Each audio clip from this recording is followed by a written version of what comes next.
Good morning, good afternoon, good evening, wherever you may be. This is Sid from Elliott Wave Plus, and this is the May 17 of 2026 edition of my weekly counts webinar, where I will go over all of my Elliott Wave counts and associated Fibonacci price targets for many of the world's major stock markets, commodities, currencies, and bonds.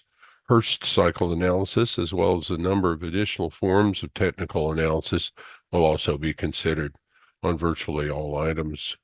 Before we get started, I'd like for you to be aware of my disclaimer.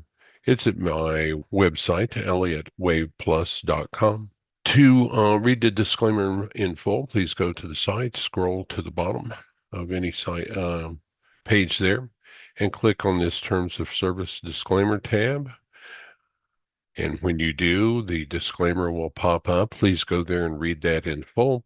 If I were to summarize it in one sentence, it would be there's risk of loss in all trading. The equal weighted S&P, the black line, appears to have completed a double top formation. That's bearish. And you can see the market cap weighted between May 6th and May 14 continued higher, whereas the equal weighted S&P giving way. So this is horrible breadth and something that is not good news for as far as the stock market being able to stay up on the back of those same handful of stocks for much longer, and it probably is topped. Also, on the S&P, priced in the RSP, the equal weighted S&P, we have hit the best Fibonacci target for the end of 5 waves up from the January 2023 low. 1, 2, 3, 4, and then a 1, 2, 3, 4, 5, and wave 5.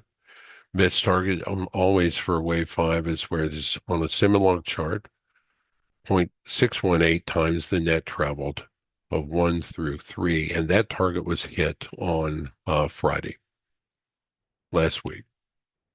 We also are seeing a bearish divergence here. It's, if the market cap weighted S&P starts moving to the downside, the equal weighted RSP has a snowball's chance in hell of staying up.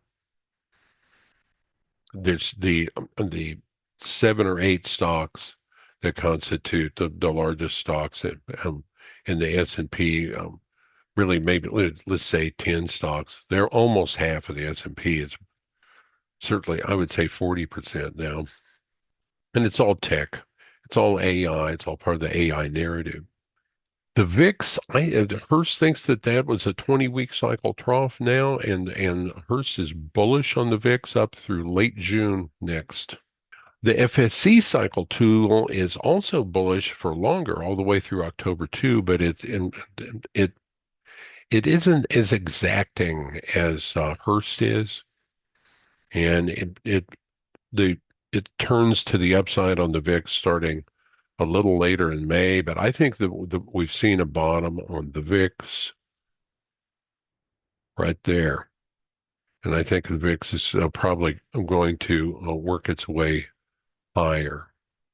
So bullish on the VIX. So is the ATR volatility stop, which has remained below the price action on the VIX. It's bullish.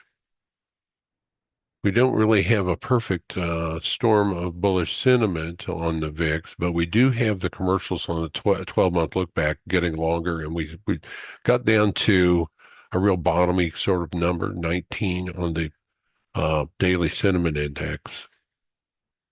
Also, the money flow is riding above the RSI, so there are some bullish signs there. Another bullish sign is the commercials as a percent of open interest have all of a sudden jumped long, and we're seeing a little bit of a adjustment to the upside on the 6-month and 12-month look backs as well.